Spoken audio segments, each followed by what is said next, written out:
So I move to our third speaker today, who is Emanuele Zoppellari Rune. Emanuele is a PhD candidate at the University of Turin, where he explores, it's very interesting in the relationship between literature and geography, and in particular the Italian northeast area, which is that of writers such as Dino Buzzati and of course Andrea Zanzotto. Beyond his academic interest, he also is a collaborator of the Institute of Italian Encyclopedia Treccani. So today is going to talk about Rune, forse, lunari, Zanzotto's vecio, parlar, and the mythology of Chthonic Veneto. So over to you, Emanuele. Thank you very much. Can you hear me? Yes, you can. So thank you very much. Thank you to the organizers, Roberto and Adele. I'm very pleased to be here. Well, not physically in Oxford, but it's a very strange experience to be talking about Zanzotto's dialect in English, but I will try to do my best. So in my talk, I will focus on Andrea Zanzotto's Filò from 1976, and specifically on Reitia, the goddess to whom Zanzotto refers. Filò constitutes a turning point in the process of overcoming dialect repression or disavowal that had affected Zanzotto before. Although there are instances of dialect appearance in his previous books, this is the first finished and published work in which dialect, and specifically his native one from Pieve di Soligo, appears not only as the main language, but also as the object of inquiry. Filò, indeed, as it is known, develops a metalinguistic discourse on the status and possibilities of dialect itself. And this is particularly relevant if we take Idioma from 1986 as the final stage of a process of linguistic inquiry and experimentation. For here, indeed, his own vecio parlar, as he calls it, old tongue as it were, becomes central in what is a sort of homebound journey towards his community, his Heimat. So as it is well known, Filò was occasioned by Federico Fellini's request to Zanzotto to have some texts in the Veneto dialect for his 1976 film, Casanova, on the famous Venetian seducer. Fellini's letter from 1976, July 1976, which was published in the opening of Filò itself, clarifies that two specific texts were needed.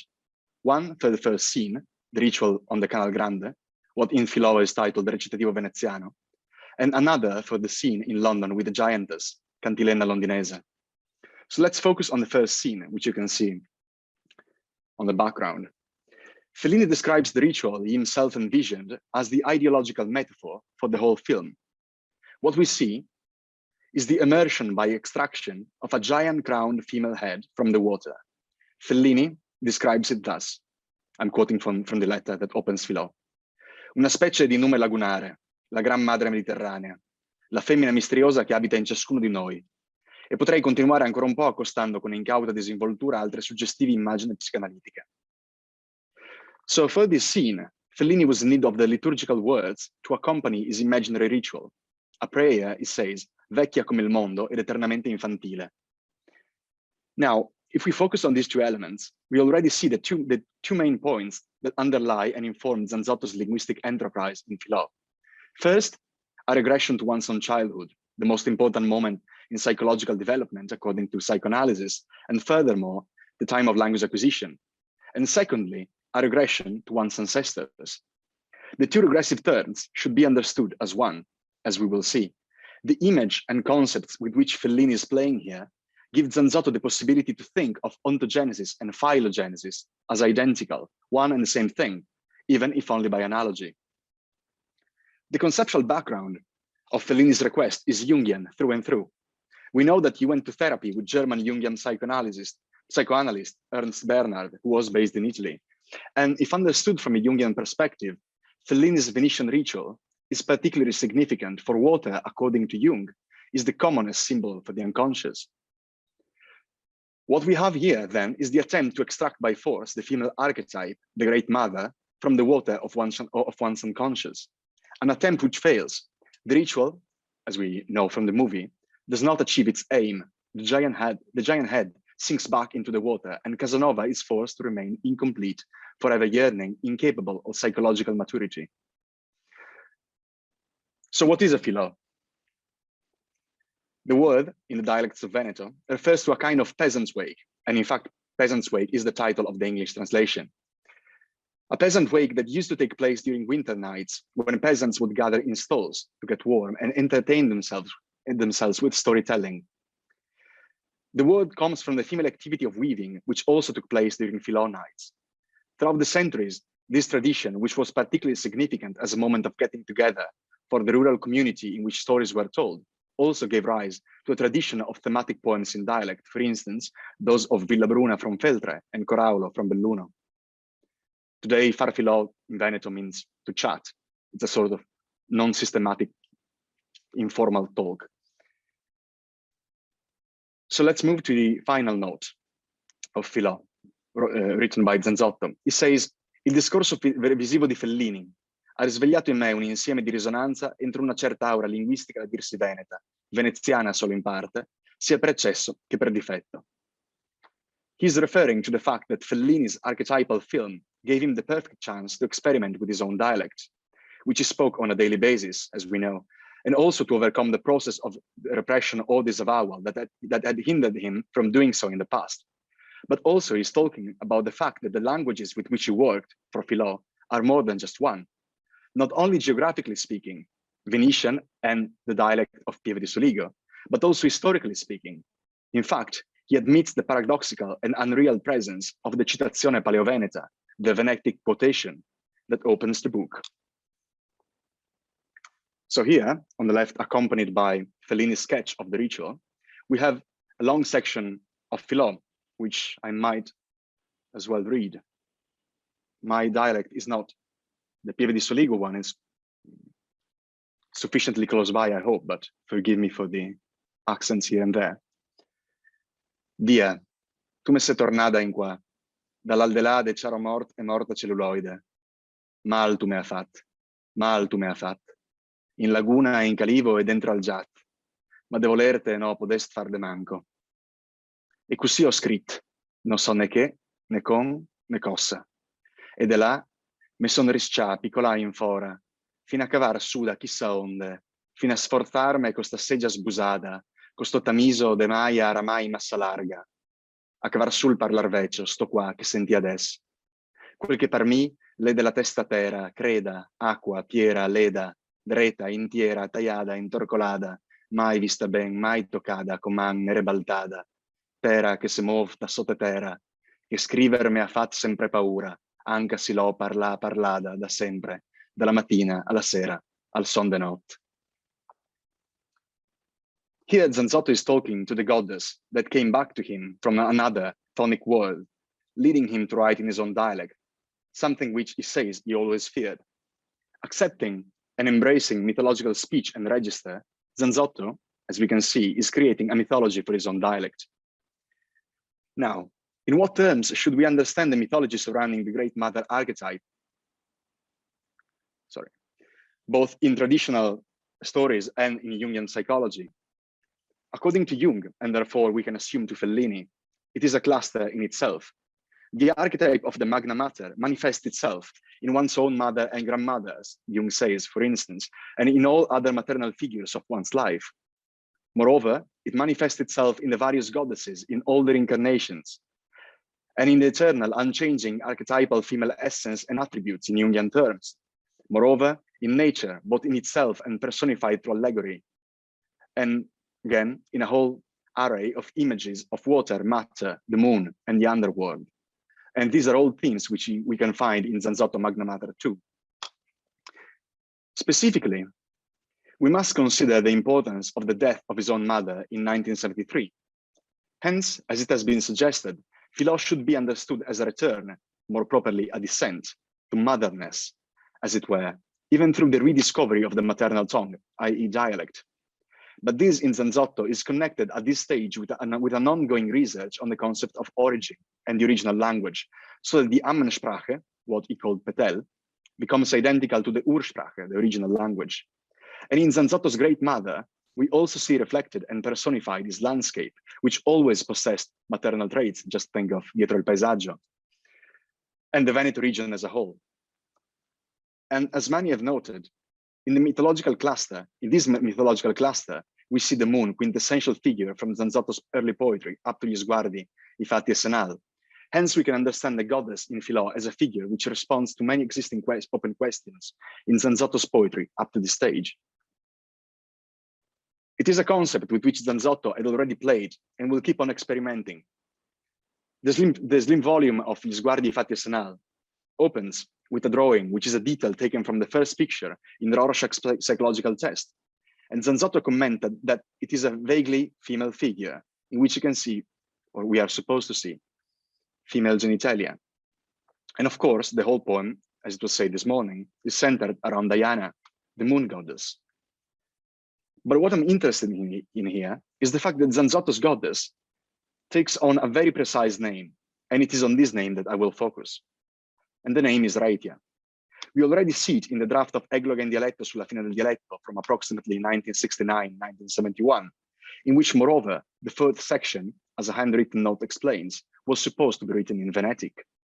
And we encounter Reitia again in 1997 in a prose mentioned this morning called Colli Euganei, in which Zanzotto talks about the temple of Reitia in Este, not far away from the Colli, and calls the inscriptions found in her sanctuary rune forse lunari, as they resemble Germanic runes, or rather, we should say, it is the Germanic runic alphabet that resembles the Venetic one, but more on that later. Playing on the analogy between ontogenesis and phylogenesis, Zanzotto is here able to assume a continuity between Venetic, the language of the people inhabiting his region before Roman times, and the Veneto dialect.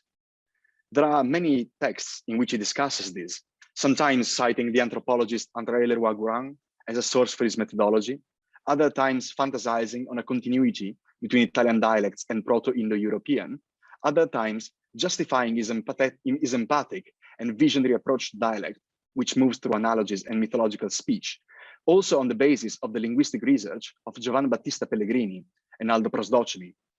It is a fact that their Lingua Venetica, in 2 volumes, you see it on the left, is quoted at the very beginning of Filò. But before we get into that, let me say a few more things on the question of ontogenesis and phylogenesis. If we follow Zanzotto's argument, the history, especially the linguistic history of the individual, can be understood in terms of the linguistic history of entire groups of people, ethnic groups of people. Therefore, Petel stands to language in general, just as Venetic, or Paleo-Veneto as he calls it, stands to the Veneto dialects.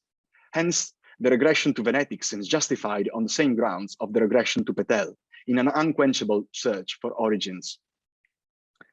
And a note on terminology. Zanzotto speaks of the language and alphabet of the ancient pre-Roman people of his region as Paleo-Veneto, which today is considered ambiguous and imprecise. So I will use Venetic instead, which is more scientifically accurate and corresponds to Venetish in German, Venet in French, and Venetic, of course, in Italian. However, we must distinguish between Venetian and Veneziano, the dialect of the city of Venice and its lagoon, and Veneto, meaning a group of closely related dialects spoken in the same region and beyond. As we know, a part of Filò is written in a sort of Venetian, that is recitativo veneziano and cantilena londinese, but the section properly named Filò is in the Solighese dialect, Veneto, not Veneziano. Filò opens and closes, you should be able to see it, opens and closes with a picture of a writing stylus with a sort of runic inscription on it, a Venetic inscription. The alphabet, the Venetic alphabet, should read from right to left. As you can see, I wrote the Latin translation on top, Shainatai, Reitiai. And it is followed by an invocation on the following page, which in Latin characters adds 1 word, Vedele. And the translation is to Reitia, healer and weaver. It is curious that Zanzotto should put accents on these Venetic words, because of course we have no idea how it was supposed to be pronounced. But this is symptomatic. What Zanzotto seems to be doing here is once again to equate Venetic, an exclusively written language from what we know, with his dialect, an exclusively oral language, as he says. Now the two, due to his operation, seem interchangeable. Venetic can be pronounced by giving it accents, and dialect can be written. Now they can both be understood as extinct, but also as never dying, perpetually oral, as it would have said. But this writing stylus, the one that opens and closes Filò, comes from a typical votive offering in Venetic culture, because we have many similar artifacts with inscriptions found in ancient Venetic temples, but in itself is an archaeological forgery. It doesn't exist. A note by Zanzotto points to the source of the inscription, that is the 2 volumes by Pellegini and Prosdocimi, which it is said was rearranged and reconstructed, but the 2 quoted pages of these 2 volumes by Pellegini and Prosdocimi give us another stylus. Here you see it in the pictures back and front, which lacks the word vebele. In fact, the word vebele never appears in the corpus of Venetic inscriptions together with the other 2 words that Zanzotto used. So we have Reitia and shainate often together in the corpus, but never with vebele. So let's look at them individually. Shainate, as he says, probably means healer. Of course, we don't know. These are all hypotheses. And it's possibly related to the Latin sanare. We find it only in the dative form, and it is a divine epiclesis, that is an attribute, an epithet of the goddess Reitia. And archaeological findings allow us to support the hypothesis, as Reitia's temples are located close to healing waters. But if we move to the other word, vebele, another dative form and another epiclesis, the issue is much more complicated. As it is found only in one inscription from Este, we can assume that Zanzotto actually read the whole 2 books by Pellegrini and Prosdocimi, or at least searched very carefully for what he was looking for. The authors believe that it is related to a Proto-Indo-European root, which means to weave, and they hypothesize a typological and perhaps even genetic connection between the magical, sacred usage of writing in Venetic cultures and the runes in Germanic cultures many centuries later, and between Reitia, head of the Venetic pantheon, and Odin, head of the Germanic pantheon. Now, whether the hypothesis is correct or not, this is what Zanzotto read when he looked for this word in the volume. Hence, he must have read that the usage of writing in Venetic culture was mostly limited to sacred and magical purposes, offerings, and rituals. Not by chance, then, the most common offering was the writing stylus itself. The instrument of writing down, the magical sacred request, also became the object of the sacrifice itself. And it is hard to imagine that Zanzotto, struggling with the writing of dialect at this stage, was not somehow affected by these concepts. In the decision to open and close Filò with a picture of a newly constructed Venetic stylus inscribed as an offering, we should see the intent to make the whole of Filò, what is contained between the 2 stylus, the 2 styli, as an ex voto, a written offering on writing itself bestowed to the healing goddess, so that she may cure the word, as language, the landscape, and the author. By calling his goddess Reitia, Zanzotto is explicitly linking his attempt to these practices and traditions. His Dia Venezia, as he calls her, corresponds to the personification of his landscape and his native language. She is the one that holds reality together, operating from beneath the ground. She is a goddess of water. She's called Anadiomene, just like Aphrodite's, but she's also a goddess of earth and fertility. Moreover, she manifests the manifold nature of the female archetype, the Jungian female archetype, by being said to be both mother and daughter, wife and lover, faithful and unfaithful, holy and dissolute, and so on. And in her, as we said before, we can find many of the themes and problems that preoccupied Zanzotto at this stage, all co-joined in the mythological cluster of a goddess of healing, of writing, of the moon, which is uniquely and properly Veneta, hence closely related to Zanzotto's language and landscape, and their origins too. If we focus on the structure of the invocations in the Recitativo Veneziano, we see that it's threefold. In the first term, she's always called Venezia, the dialectal name of Venice.